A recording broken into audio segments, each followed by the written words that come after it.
Hello les amis, bonjour à toutes et à tous, bienvenue sur cette chaîne du koala.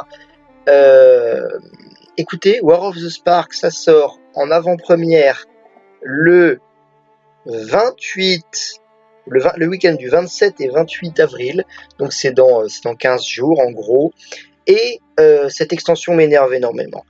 Voilà, j'avais déjà dit que ça m'énervait dans la vidéo de la semaine dernière, où je vous parlais de la combo débile, le machin là, qui n'existera jamais. Elle est rigolote, mais elle n'existera jamais. En tout cas, c'est pas la seule, il y en a plein d'autres. Et c'est l'objet de cette vidéo d'aujourd'hui. Les cartes sont trop fortes. Les cartes sont trop fortes, les cartes sont trop débiles. Et il y a, avec War of the Spark, tout un petit lot de combos rigolotes. C'est parti, j'ai plusieurs choses à vous montrer aujourd'hui. Bon, j'ai mis une musique de The Witcher, j'espère qu'on va pas se faire striker, c'est pas très grave. Donc, première carte. Ah, alors j'aime beaucoup cette carte, tout simplement parce que, en fait, Wayne Reynolds, qui est l'illustrateur de cette carte, c'est mon illustrateur Magic préféré. Donc tant mieux. Voilà. Plume l'affranchie, vous avez peut-être vu cette carte. En soi, elle est déjà très forte, puisque vous avez une 3-4 vol pour 3 mana. Alors certes, c'est du mana coloré, mais c'est pas un problème, ça n'a jamais été, ça ne le sera jamais. Voilà, donc en termes de statistiques et de capacité, c'est déjà brut, c'est déjà très fort. Donc une créature légendaire blanche-rouge, donc un très bon commandant en fait, une créature qui n'existe que pour être un commandant. Jouant en standard, peut-être dans les anges avec Lyra au vent qui booste vos anges. Enfin bon, je sais qu'il y a des Boros contrôle anges, bon. Mais c'est pas pour ça que ça nous intéresse. Chaque fois que vous lancez... Alors écoutez bien parce que c'est compliqué, je vais baisser la musique. Chaque fois que vous lancez un sort d'éphémère ou de rituel qui cible une créature que vous contrôlez, donc a priori un boost, exilez cette carte à la place de la mettre dans le cimetière au moment où il se résout. Alors, c'est le sort qu'on a lancé qu'on exile, c'est pas la créature. Non, non. Par exemple, si je fais...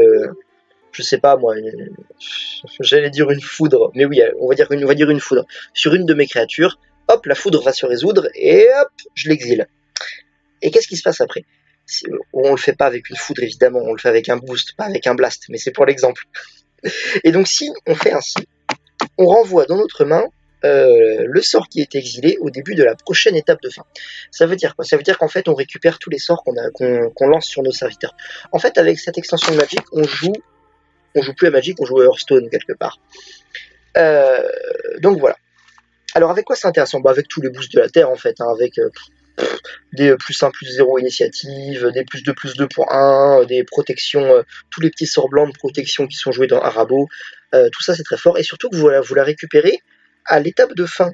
Ça veut dire que le sort sera de nouveau disponible pendant le tour de... Admettons qu'on ait lancé notre boost pendant notre tour à nous, pendant notre phase d'attaque, hop, fin de notre tour on récupère notre carte, tour de notre adversaire, on a de nouveau la carte.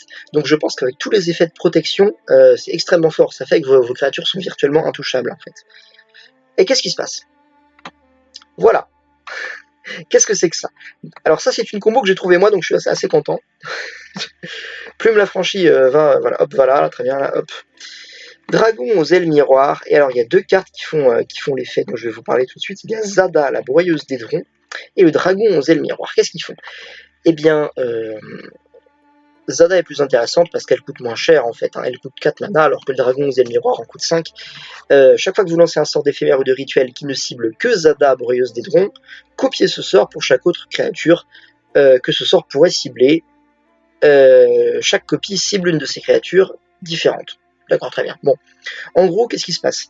Ça fait le dragon miroir, il fait la même chose. Il dit qu'à chaque fois qu'un joueur lance un sort d'éphémère ou de rituel qui ne cible que le dragon, ce joueur copie ce sort pour tous les autres trucs que ça pourrait cibler. Alors potentiellement, c'est beaucoup moins fort avec le dragon parce que la grosse faiblesse de dragon, c'est que si votre adversaire foudre, blast une de vos créatures, blast votre dragon, et bien en fait, il va d'office, hop, copier son blast pour toutes vos autres créatures.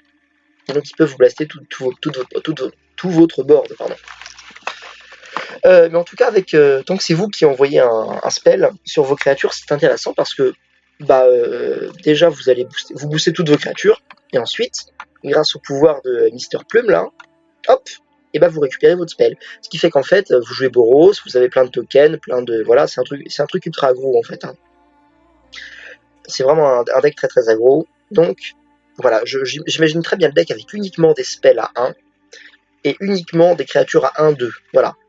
Peut-être des petites créatures sympas, genre jeune pyromancien, des trucs qui fonctionnent bien avec le fait d'envoyer des petits sorts, genre Archer du Brandon qui met un petit dégât en face à chaque fois que vous jouez un sort, Gutter Snipe, pourquoi pas, qui met 2 dégâts à chaque fois que je joue un sort. Bon. Et donc, qu'est-ce qui se passe? Ben, vous avez vraiment une value énorme en fait avec tout ça. Voilà. Donc admettons qu'avec juste en fait un petit spell de protection, genre à la grâce des dieux, et ben vous avez tout votre board qui est protégé pendant vos tours et pendant le tour de votre adversaire tant que vous avez un seul mana disponible. Donc c'est extrêmement fort.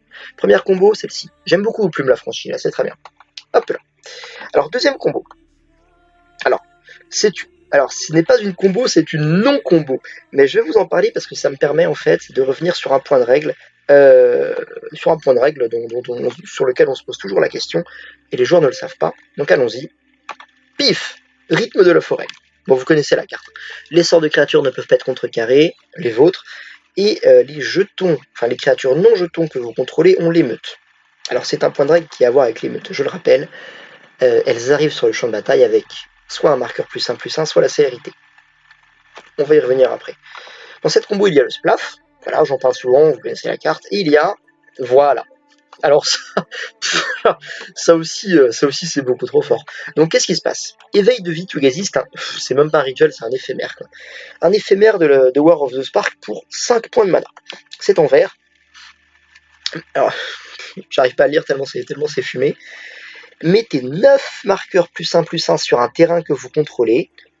Il devient une créature légendaire 0/0 élémentale avec la célérité, appelée Vitu-Ghazi. D'ailleurs, au passage, dans l'ancienne Ravnica, il y avait un terrain Vitu-Ghazi. Donc si vous transformez votre terrain Vitu-Ghazi en jeton Vitu-Ghazi, c'est très rigolo. Ça sert à rien, mais c'est drôle. Et donc c'est toujours un terrain. Donc qu'est-ce qui se passe? En fait, dans l'histoire, c'est Nissa. Vous savez, Nissa, elle aime bien animer des terrains, faire des élémentaux. Et ben, elle transforme Vitu-Ghazi en un énorme colosse comme ça. Et donc pour aller taper Nicol Bolas, ce petit fils de pute qui fait des combos infinis, à cycle infini. Voilà. Donc vous avez, on va même pas analyser la carte, hein. Pour 5 mana en éphémère, vous avez, donc potentiellement en bloqueur, vous avez une 9/9. Voilà. Et donc, alors, et même, elle a la célérité, votre 9/9. Tout va bien. Bon. Alors qu'est-ce qui se passe? L'idée aurait été, parce que j'ai vu cette combo tomber dans des groupes Facebook et en fait elle marche pas. L'idée c'était de faire une 9/9 avec Vitu-Ghazi. Les joueurs disaient que ça faisait une 10/10 avec le rythme de la forêt, hop, et ensuite de coller 10 dégâts, puis de coller les 10 dégâts qui restent avec Splaf. En fait ça ne marche pas les gars. Et c'est une bonne chose que ça ne marche pas, parce que ce serait beaucoup trop fort. Rythme de la forêt ne marche pas avec éveil de Vitu-Ghazi. Pour une bonne raison, c'est que l'émeute fonctionne lorsque la créature arrive sur le champ de bataille, et que l'éveil de Vitu-Ghazi, ça transforme un terrain qui était déjà sur le champ de bataille en créature. Donc en fait, là, il n'y a pas d'effet d'arrivée sur le champ de bataille, donc le rythme de la forêt ne marche pas. Voilà, donc ça marche pas. Bon, néanmoins, on peut toujours jouer les 3 cartes ensemble, hein. C'est quand même fort, hein. Alors on pourrait très bien trouver d'autres, je pense, d'autres façons de faire un kill en mode 10 dégâts de Vitu-Ghazi plus 10 dégâts du Splaf. C'est complètement trouvable. Voilà pour cette petite combo qui ne marche pas, mais il y a des choses à trouver dessus. Alors qu'est-ce qui se passe ensuite? Voilà, celle-ci. Est-ce que vous avez vu passer cette carte, les gars? Cette carte, c'est le boucher de la horde de l'effroi. Une créature 1/1 pour 2 mana. Elle a la célérité. À chaque fois, alors 2 effets, enfin 3 avec la célérité. À chaque fois que le boucher de la horde d'effroi inflige des blessures de combat à un joueur ou à un planewalker, vous mettez un marqueur +1/+1 dessus. Donc c'est après qu'il ait infligé ses blessures, hein. Donc là, par exemple, tour 2, vous le jouez, hop, c'est les machins, il met son dégât, et vous avez une 2/2 tour 2. Voilà. Et ensuite, lorsqu'il meurt, il inflige un nombre de blessures égal à sa force à n'importe quelle cible. En fait, quand il meurt, il fait splaf. Voilà. Quand il meurt, il fait splaf. Voilà, donc qu'est-ce qui se passe? Il y a une combo pour tuer votre adversaire. Alors, c'est pas celle-ci. Voilà, c'est celle-ci. Boucher de l'ordre de l'effroi, s'il te plaît. Va un peu... merde. C'est un peu le bordel, parce que j'ai, je crois, 20 images là sur mon OBS. Ok. Alors, qu'est-ce qui se passe? Comment tuer votre adversaire tour 3 avec seulement 3 cartes différentes? Et ben qu'est-ce que vous faites? Vous jouez un boucher. Tour 1, vous ne faites rien. Vous jouez un land. Donc, soit une montagne ou un marais. Tour 2, vous jouez le montagne ou marais, pareil. Vous jouez votre boucher. Alors, comptez avec moi. Pour l'instant, notre adversaire a 20 points de vie. Je sais pas, parce que j'ai pas 20 doigts, donc je sais pas pourquoi je fais ça. 20 PV. Tour 2, vous mettez un petit... vous mettez votre Dread Horde et vous mettez un dégât. Votre adversaire est à 19. Et votre Dread Horde est à 2-2. Tour 3, qu'est-ce que vous faites? Vous allez jouer cette carte là que vous voyez en fond, bon, vous la connaissez, hein, c'est le double spell Grul, et on va le jouer pour son coup de, pour un vert et un rouge, qui fait plus 4 plus 2 à une créature. Donc le Dread Horde il était de 2, plus 4 plus 2, il va passer 6-4. Vous attaquez avec. Pif. Il met 6 points de dégâts, votre adversaire était à 19. Moins 6, ça fait 13 points de vie. Comme votre Dread Horde a mis des dégâts, il passe virtuellement, il passe 3-3. Si on garde en tête le fait qu'il a plus 4 plus 2, il est donc 7-4. C'est ça. Attendez, 7-5 7-5 Ouais. Ce qui nous intéresse, de toute façon, c'est sa force. C'est pas ses points de vie. On va dire 7-5, parce que j'ai pas envie de calculer tout de suite. Attendez, il était à 1, 2, 3, il a 3. Ouais, 7-5, c'est ça. Votre adversaire est à 13 points de vie. Vous avez un Dread Horde, 7-5. Vous faites Splaf. C'est juste une combo à 3 cartes, hein. C'est très facile à faire. C'est bien plus fort que que la combo avec la Guivre que je vous avais montré il y a 3 mois. Donc, vous faites, vous avez compris en fait, vous faites Splaf, hop, vous envoyez votre adversaire 7 points de dégâts de votre Dread Horde sur votre adversaire à 13 points de vie, 13 moins 7 ça fait 6, et quand votre Dread Horde meurt, ça fait un autre Splaf, et ça refait 7 dégâts. Tour 3, vous avez infligé 21 dégâts, le compte est bon, voilà, bien débile, bien débile, et la combo ne coûte rien. Je pense sincèrement que je vais me faire ce deck en standard, et ce sera mon nouveau standard. Voilà. Donc celle-ci, c'est une combo très facile à faire, beaucoup trop facile je pense, mais il y a des combos bien plus difficiles. Voilà, alors je vous la montre. Bon. En soi, celle-ci, elle est complètement infaisable, mais je vous la montre quand même parce que c'est drôle. Voilà, je prends le temps de faire cette vidéo parce que j'ai vu plein de petites combos rigolotes, et donc j'avais envie de vous en parler tout simplement.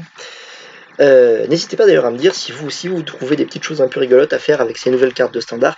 Elles sont tellement fortes en fait, ces nouvelles cartes de War of the Spark, qu'il y a beaucoup trop de choses rigolotes à faire. Et n'hésitez pas à me dire si vous avez trouvé des trucs marrants. Donc qu'est-ce qui se passe avec cette combo? C'est une combo, alors voilà, extremely convoluted. Alors convoluted, je sais pas ce que ça veut dire, je pense que ça veut dire tiré par les cheveux, tu vois. Ça demande beaucoup de chance. Comment ne pas l'aimer? C'est vrai que c'est beau. Alors qu'est-ce qui se passe avec cette combo? C'est une combo, alors vous avez besoin de plein de cartes, mais c'est très drôle. Tour 1, vous faites un breeding pool, donc une piscine machin, un bassin d'élevage, voilà. C'est très important d'avoir le bassin d'élevage tour 1, d'avoir le choix entre le vert et le bleu. Et un elfe de la noire. Donc déjà, il faut que vous ayez votre elfe en main de départ. Ça arrive. Maintenant, qu'est-ce qui se passe? Tour 2, vous allez jouer cette nouvelle carte qui s'appelle évolution, je sais pas quoi là, hybride forme, machin, qui dit que pour un bleu et un vert, vous sacrifiez une créa, et vous allez chercher dans votre deck une créa qui fait un mana de plus, elle arrive en jeu avec un marqueur +1/+1. Tout simplement. En fait, ça fait un peu comme Vanifar ou Coste de Gestation, mais avec un marqueur +1/+1. Donc vous faites un tour 2, qu'est-ce que vous faites? Vous faites un mana vert en pool avec votre elfe, puis vous sacrifiez votre elfe, en utilisant le mana vert qu'il a produit et en engageant votre bassin d'élevage, et vous allez chercher la druidesse d'incubation qui est juste en dessous, qui est une carte que vous connaissez probablement tous, hein, qui dit que elle est 0-0-3, c'est ça? 0-1, je sais plus, 0-2, on s'en fout un peu, qui dit que vous pouvez l'engager pour faire un mana de la couleur de votre choix, donc comme un elfe en fait, mais que si elle a au moins un marqueur +1/+1 sur elle, eh bien vous faites 3 mana à la place. C'est 3? Je crois que c'est 3. C'est 3 ou c'est 2? Je crois que c'est 3. Voilà, vous faites 3 mana à la place. Donc là, elle arrive tour 2 avec déjà un marqueur en plus. Donc c'est top. Mais le problème, c'est qu'elle n'a pas la célérité. Donc qu'est-ce qu'on va faire? Bon, on va lui donner la célérité avec une nouvelle carte. Donc déjà, on va jouer un land. On va jouer une crypte de sang. Ici, le mec a mis une crypte de sang. très bien, l'important c'est d'avoir un mana rouge. Qu'est-ce qu'on fait avec ce mana rouge? Eh ben on joue le sprint de Samut, ce petit éphémère pour un mana rouge, des petites communes de War of the Spark, qui donne plus 2, plus 1 et la célérité, et qui fait regard 1, et qui en boostant une créature ciblée. Donc vous allez évidemment donner la célérité à votre druide. Et là, qu'est-ce qui se passe? Vous pouvez l'engager. Ça fait que vous avez 3 manas en pool. Sur ces 3 manas, vous allez en utiliser un pour faire une force de pierre. Le petit spell vert au-dessus, là, qui fait plus 2 à une créa qui la dégage. Donc il vous en reste 2. Vous dégagez votre druide. Voilà, je vais laisser mes doigts comme ça. Voilà, 2. Vous le engagez. Vous faites 3 manas. Hop, il vous en reste 5. Vous en utilisez un pour jouer une deuxième force de pierre. Vous engagez votre druide. Vous avez donc 7 manas en jeu. 7 manas en pool, comme on dit. Et vous jouez la citadelle de Bolas. Alors la citadelle de Bolas, paf, viens ici, voilà, c'est ça. Citadelle de Bolas. Donc ça, alors ce sont des manas de la couleur de votre choix que vous créez avec la druidesse, hein, donc aucun souci pour jouer du noir. Qu'est-ce qui se passe avec ce nouvel artefact légendaire? Donc il vous reste un mana en pool. Vous pouvez à tout moment, regarder la carte du dessus de votre bibliothèque à tout moment. Vous pouvez jouer la carte du dessus de votre bibliothèque. Si vous lancez un sort de cette manière, payez un nombre de points de vie égal au coût converti de mana, au lieu de payer le coût de mana. D'accord. Donc ça vous permet en fait, tant que vous avez des points de vie, de vomir les cartes du dessus de votre deck. Et vous serez seulement bloqué s'il y a 2 manas de suite, parce que vous ne pouvez pas jouer plus d'un mana dans un tour, plus d'un terrain par tour. Et donc, un troisième effet, vous pouvez sacrifier 10 permanents non-terrain, c'est beaucoup 10, hein, non-terrain surtout, et chaque adversaire perd 10 points de vie. Donc qu'est-ce qui se passe? Le but à présent, et si vous avez bien suivi, nous sommes tour 2. Donc il va y avoir tout un enchaînement de cartes. Je sais pas pourquoi je vous parle de cette combo, elle est complètement infaisable. Alors je mets de côté ma citadelle pour l'instant, là, hop. Pour l'instant, on a eu besoin de combien de cartes? On a eu besoin de 2 terrains, le bassin d'élevage et la crypte de sang. On a eu besoin de notre elfe de la Noire, de notre hydroforme, là. On a eu besoin de notre sprint de Samut et de nos 2 forces de pierre. Ça fait 7 cartes. Il faut avoir beaucoup de réussite quand même, hein, parce que donc 7 cartes, alors, mais oui, mais t'as pas besoin du druide en mode départ. Bah non, parce que le druide, on va le chercher avec l'hydroforme, donc ça va. Qu'est-ce qui se passe? Et il nous faut évidemment la citadelle de Bolas, ça fait 8 cartes. Ça fait que on a le droit à une draw, potentiellement 2 draws, si on pioche si on joue en deuxième, puisqu'on a pioché, pour avoir nos 8 cartes. Donc au mieux, ça fait 8 cartes sur 9. C'est absolument irréalisable. Et ensuite, si ça marche, il faut que la citadelle de Bolas, qui nous permet de jouer la carte du dessus de notre deck, nous donne un diable du carnage, qui est là, qui est une nouvelle Unco, 3-3 pour 3. À chaque fois qu'un joueur sacrifie un permanent, le diable du carnage inflige une blessure à n'importe quelle cible. D'accord. Et il faut qu'on ait cette carte-là aussi. Merde. Elle est voilà, sur ma tête, hein, c'est parfait. Cette petite carte-là, alors j'ai pas réussi à la mettre dans l'autre sens, désolé, donc c'est l'effet déployé qui nous intéresse. Créer 2 jetons de créatures artefacts, 1-1 mécanoptère avec le vol, vous gagnez un point de vie pour chaque créature que vous contrôlez. Donc déjà on va avoir du soin en fait, donc on s'en fiche un petit peu de payer des points de vie, avec notre citadelle de Bolas pour jouer des créatures, pour jouer des cartes, parce qu'en fait on va se soigner, donc on meurt pas. Et qu'est-ce qui se passe? Alors, le but, c'est d'en trouver 4 comme ça, plus un diable du carnage. Et une fois qu'on a ça, qu'est-ce qu'on fait? C'est trop con, j'adore. On va jouer déployer. Donc à présent, on a 8 petits mécanoptères 1-1 en jeu, un diable du carnage et notre druide d'incubation qui est là. On a donc 10 permanents non terrain. Eh bien oui, parce qu'on a... D'ailleurs, est-ce que ça compte le citadelle de Bolas? Est-ce qu'on peut le faire avec les citadelles de Bolas? Je sais pas. Bon, en tout cas, on a 10 créatures en jeu, donc on va pouvoir les sacrifier. Donc, on sacrifie nos 10 créatures avec la citadelle de Bolas pour mettre 10 points de dégâts en face. Et notre diable du carnage qui dit qu'à chaque fois qu'un joueur sacrifie un permanent, il inflige une blessure. Comme on a sacrifié 10 permanents, on a sacrifié 10 fois un permanent, il met 10 points de dégâts. 10 points de dégâts du diable du carnage plus 10 points de dégâts de la citadelle de Bolas. Merde, c'est où? Ça fait 20 points de dégâts. Voilà. Voilà. C'est beau, hein?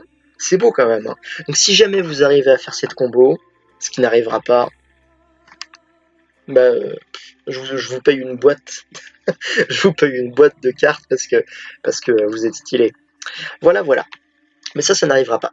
Et pour finir cette petite vidéo, parce que ça fait comme 20 minutes, une dernière combo qui, elle, par contre, est complètement faisable. C'est avec, voilà, Ilarg. Alors, vous l'avez peut-être vu, sur les 5 dieux d'Amonkhet, enfin il y en avait 8, mais sur les 5 dieux qui étaient les ennemis de Bolas, eh bien, Azoret est morte. Azoret, la déesse rouge, est morte. Et donc, sur ce plan de War of the Spark, il y a les 4 dieux qui étaient encore en vie qui reviennent. Mais où est le dieu rouge? Eh bien, le dieu rouge, c'est Azoret, il a disparu, et donc il fallait bien un dieu rouge pour la remplacer. Et on a ça. Alors, vous l'avez peut-être vu, Ilarg, le sanglier terrasseur. On nous l'avait teasé d'ailleurs, regardez, petite parenthèse. Il est où? Voilà, ici. Regardez. Quand on prend Rythme de la forêt, quand on prend le texte d'ambiance de Rythme de la forêt, on voit que sur le petit texte d'ambiance, il y a écrit « Certains voyaient dans l'ascension improbable de Domri un signe du retour imminent d'Ilarg, le sanglier terrasseur. » Et bien effectivement, il est de retour. Donc on nous l'avait un petit peu teasé, on pouvait s'attendre à le voir finalement. C'est chose faite, il est là. Qu'est-ce qu'il fait? Ça dans le genre carte fumée aussi, incroyable quoi. 6 pour 5, ok. Sanglier et dieu, c'est rigolo. Il a le piétinement, donc en termes de statistiques c'est très fort. Alors il a donc le fameux effet des mêmes dieux qu'Amonkhet, c'est-à-dire que quand il meurt en fait, vous pouvez le mettre, il meurt pas réellement, vous pouvez le mettre, alors là non pas dans votre main, mais en 3ème position à partir du dessus de votre deck. Bon. Encore une fois, tous ces commandants potentiels qui se jouent de la règle du fait que ça coûte 2 de plus quand ça meurt, c'est beaucoup trop fort. Je pense à Yuriko, qui revient toujours en ninjutsu pour 2 points de mana. Je pense à lui, là, ou Dieu, qui reviennent finalement gratuitement, parce que vous allez les repiocher ou les remettre dans votre main, donc vous les jouez pour leur coût normal. Et je pense aux dieux qui ont l'éminence, enfin aux créatures légendaires qui ont l'éminence, qui en fait ont leur capacité qui s'active sans même qu'ils soient en jeu, sans même que vous ayez besoin de payer leur coût de mana pour les jouer une fois. Voilà, donc ça continue, donc a priori ça c'est fort. Et qu'est-ce qui se passe? C'est son 2ème effet qui est intéressant. À chaque fois qu'Ilarg, le sanglier terrasseur, attaque, alors, il n'a pas la célérité, hein, attention. Mais bon, quand il attaque, vous pouvez mettre sur le champ de bataille une carte de créature engagée et attaquante depuis votre main. Attendez, je vais brancher mon ordi. Attendez, il n'y a plus de batterie. Alors en attendant, on peut en parler. Donc oui, qu'est-ce qui se passe? Vous mettez une carte. Alors ça fait un petit peu penser à Kalia, qui ramène un démon ou un ange ou je sais plus quoi là. Un démon ou un ange, d'ailleurs je crois que c'est ça. Bon. Ou un dragon, voilà c'est ça, dragon, démon, ange. Bah ça c'est cool. C'est cool. Et donc lui, par contre, il ramène la créature que tu veux. Et donc c'est ultra violent. Alors il y a plein de créatures rigolotes à ramener. Mais parmi toutes les créatures rigolotes à ramener, genre l'ange de platine par exemple, c'est drôle, etc. Mais il y en a une qui est bien plus intéressante que les autres. Alors on renvoie la créature dans notre main au début de la prochaine étape de fin, mais ça c'est pas très important. Parmi les créatures les plus intéressantes à ramener, il y en a une, c'est celle-ci. Alors voilà. La combo n'est pas de moi, c'est dommage, mais bon.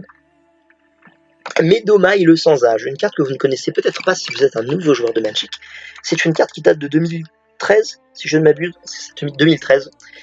Qu'est-ce qui se passe? Donc c'est un sphinx, il vole, il est 4/4, il dit qu'à chaque fois qu'il inflige des blessures de combat à un joueur, on joue un tour supplémentaire après celui-ci, et il ne peut pas attaquer pendant les tours supplémentaires. Alors, bon bah vous avez compris, hein, la combo elle est très simple en fait. Ilarg ramène une créature de votre main attaquante. Ça veut dire que Medoma, il arrive en jeu attaquant, il met ses dégâts, vous prenez un extra tour, et à la fin de votre premier tour, vous le renvoyez dans votre main, votre extra tour commence, Ilarg, et là vous allez me dire, mais oui, mais si tu ramènes Medoma, il n'a pas le droit d'attaquer. Et non les gars, c'est là toute la subtilité du truc, c'est que Ilarg va réattaquer pendant votre extra tour, et son effet donc s'active, et il ramène de nouveau une créature de votre main, engagée et attaquante. Ça veut dire qu'en fait, vous n'avez pas choisi d'attaquer avec, elle est d'office attaquante, donc elle va d'office mettre des points de dégâts. Donc en fait, vous passez au-dessus de l'effet de Medomai qui l'empêche d'attaquer, parce qu'il est déjà attaquant. Et donc voilà, ça vous fait en fait une combo tour infini en EDH ou en moderne. Voilà, vous pouvez jouer ça en moderne aussi. Voilà, voilou. Et ben écoutez, ça c'est très très fort, hein. Complètement fumé comme combo. Hop là. Et ben c'est tout. Ça fait 25 minutes de combo. J'espère que ça vous a plu. Si vous avez des choses rigolotes vous avez trouvé des choses rigolotes, parlez-moi en commentaire, parce que même si je suis en train de critiquer cette extension et de dire que c'est de la merde parce que c'est beaucoup trop fort, bon, ça m'amuse quand même. Voilà, je vais jouer, je pense que je vais m'amuser, mais bon, ça va très très vite me saouler. Mais en tout cas, c'est rigolo. Voilà, donc n'hésite pas à mettre un petit pouce bleu, et puis à t'abonner, hein. Allez, bienvenue aux nouveaux d'ailleurs, bienvenue aux nouveaux, et puis je suis très content d'avoir des nouveaux abonnés, alors que, il y a plus trop de vidéos. Voilà. En tout cas, quand j'ai un truc rigolo dont je veux vous parler, bah je fais une petite vidéo. Et bah écoutez les amis, c'est tout pour cette fois. Bisous, et puis bah portez-vous bien, hein. Allez, ciao.